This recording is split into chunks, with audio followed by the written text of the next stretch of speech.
Radhe Radhe everyone. आज मैं आप लोग को अक्षय तृतीया के एकदम सरल पूजा विधि बताने जा रही हूँ, तो आप लोग बने रहिए मेरे चैनल पर। 2026 में अक्षय तृतीया 19 अप्रैल को मनाया जाएगा। यह बहुत ही विशेष तिथि है। इस दिन सुबह जल्दी ब्रह्म मुहूर्त में उठकर स्नान आदि से निवृत्त होकर साफ धुले हुए वस्त्र पहनना। इस दिन काले या नीले कलर के कपड़े नहीं पहनना है।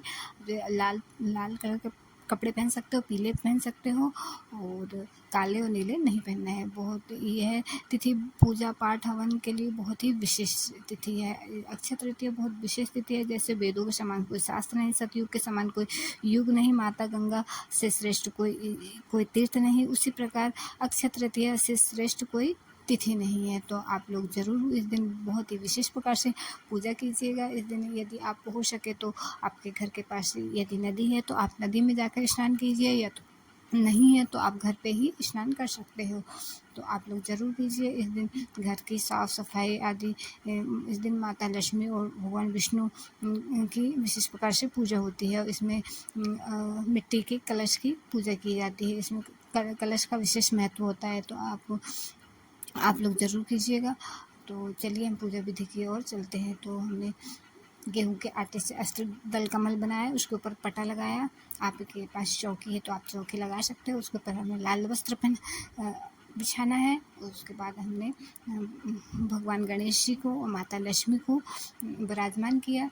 और उसके बाद यदि आपके पास फ़ोटो है विष्णु भगवान जी और माता लक्ष्मी की, तो आप फ़ोटो रख सकते हो, या तो आपके पास मूर्ति है तो आप मूर्ति भी रख सकते हो। तो हमारे पास फ़ोटो थी तो हमने भगवान विष्णु की फ़ोटो रखा।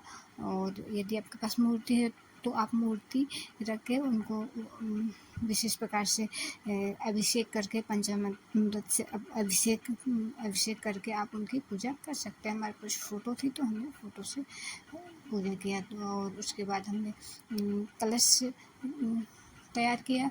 तो कलश के नीचे हमने थोड़ा सा गेहूँ रखा और कलश के ऊपर हमने बनाया स्वास्तिक। तो इस दिन आप लोग ज़रूर बनाइएगा। उसमें स्वास्तिक बनाना है और उसमें थोड़े से चने की दाल डालना है। उसमें थोड़ा हमने कलश को गंगा जल से भरना है। तो आप लोग पूरा गंगा जल, थोड़ा सा जल मतलब साफ पीने वाला जल से वो कलश को पूरा भरना है। खाली नहीं रखना है, कलश को पूरा भरना है। उसके बाद वस्त्र स्वरूप हमने कलावा लगाया, लगाना है। आप लोग लगाइएगा ज़रूर। और उसके ऊपर भी आप अनाज रखना है, या आपके पास जौ है तो जौ रख लीजिए, गेहूँ चावल जो भी है आप उन कलश के ऊपर रखना है। और जो भी ऋतु फल है आपके पास, खरबूजे भी रख सकते हैं, और ककड़ी, खीरे जो भी है आपके पास तो वो रखिएगा। और आम भी, कच्चे आम हमारे पास कच्चे आम थे तो हमने कच्चे आम रखा, आप भी ज़रूर रखिएगा। उसके बाद दीप प्रज्वलित किया और स्नान की भावना से हमें गंगा जल के छींटे लगाए। सभी को, गणेश भगवान को, माता लक्ष्मी को, विष्णु भगवान को, कलश को हमने छींटे लगाए। तो आप भी ज़रूर कीजिएगा, ऐसे छींटे लगाना है। उसके बाद हमें तिलक करना है। हमने गणेश जी को तिलक लगाया, चंदन का, कुमकुम का हमें तिलक लगाना है। माता लक्ष्मी को, विष्णु भगवान जी को, माता लक्ष्मी को, सभी को हमने चंदन से और रोली से हमने तिलक किया। तिलक करना है सभी को। उसे वस्त्र स्वरूप मौली बनाना है। तो आप ज़रूर बनाइएगा। और हमने कलश को भी चंदन का तिलक लगाया, आप भी ज़रूर लगाइएगा। चंदन का, कुमकुम का तिलक लगाइएगा। और चावल समर्पित कीजिएगा, जौ समर्पित कीजिएगा। उस दिन विशेष जौ का विशेष महत्व होता है। जौ और चने की दाल को सोने के समान माना गया है। तो आप लोग ज़रूर समर्पित कीजिएगा।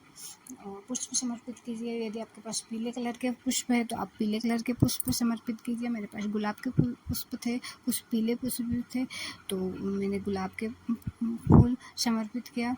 और हमने विष्णु भगवान जी को गुलाब के फूल समर्पित किया। कलश पे भी हमने समर्पित किया पुष्प, और थोड़े पीले पुष्प थे तो वो भी हमने समर्पित किया।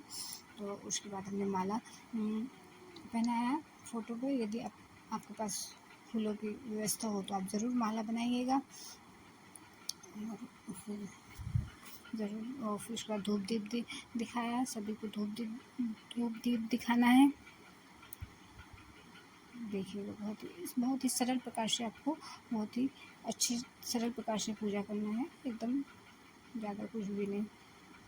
ये देखिए, बहुत ही सरल। उसके बाद माता लक्ष्मी को कौड़ी, गोमती चक, कमल गट्टे और इस दिन सोना चांदी कुछ का भी हमें पूजा करना चाहिए। तो हमने चांदी के सिक्के लिए थे, तो हमने उसी की पूजा की। कौड़ी, गोमती चक और कमल गट्टे माता लक्ष्मी को बहुत पसंद है, तो हमने वो भी रखा।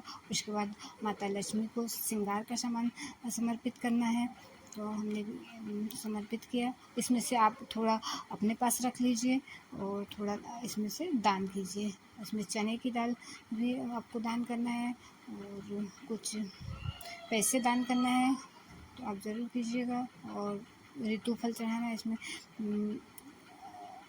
ऋतु फल जैसे ककड़ी, केले, जो भी आपके पास हो तो ज़रूर चढ़ाइएगा। खरबूज चढ़ाइएगा। बहुत ही ऋतु फल का विशेष महत्व होता है। आप श्रीफल भी चढ़ा सकते हैं। और इस दिन गेहूँ का भी दान कीजिएगा। और इस दिन यदि आप व्रत रखते हैं तो आप थोड़ा सा हाथ में पुष्प लेकर हमें कथा पढ़ना है। कथा पढ़कर फिर उसके बाद हमने किया आरती, तो आप ज़रूर कीजिएगा। इस प्रकार से सरल पूजा विधि। माता लक्ष्मी को खीर का भोग लगाया, आप हो सके तो बतासे का लगाइए। खीर बहुत पसंद है माता लक्ष्मी को, हमने खीर का भोग लगाया, आप भी ज़रूर लगाइएगा। हवन कीजिएगा, हम भी हवन नहीं किए हैं, आप ज़रूर कीजिएगा। और हमने कपूर से आरती की, आप हो सके तो घी से कीजिएगा। और इस प्रकार से हमने बहुत ही सरल प्रकार से पूजा की आपको विधि बताया, तो आप लोग ज़रूर बताइएगा आप लोग को कैसी लगी हमारी पूजा विधि, और कमेंट्स ज़रूर कीजिएगा। और ज़रा भी आपके लिए हेल्पफुल हो तो लाइक कीजिएगा, सब्सक्राइब कीजिएगा, बेल आइकन ज़रूर दबाइएगा। ऐसे ही हेल्पफुल वीडियो आपको देखने के लिए आप चैनल को सब्सक्राइब कीजिएगा। तो ये देखिए, हमने बहुत ही सरल प्रकार से आपको पूजा विधि बताया है, तो आप लोग ज़रूर कीजिएगा। वो अक्षय तृतीया बहुत ही विशेष तिथि है। इस दिन परशुराम जी का जन्म भी हुआ था इसी दिन, अक्षय तृतीया के दिन। अक्षय तृतीया के दिन दान पुण्य के लिए बहुत ही विशेष तिथि है, तो आप ज़रूर थोड़ा बहुत दान कीजिएगा जितने आपके सामर्थ्य के अनुसार। और किसी भी मांगलिक कार्य के लिए यह तिथि बहुत ही, इसमें किसी भी मुहूर्त की ज़रूरत नहीं होती। आप जैसे शादी, मुंडन वगैरह जो भी मांगलिक कार्य है उसके लिए आप बिना मुहूर्त के आप ये पूजा कर सकते हैं। तो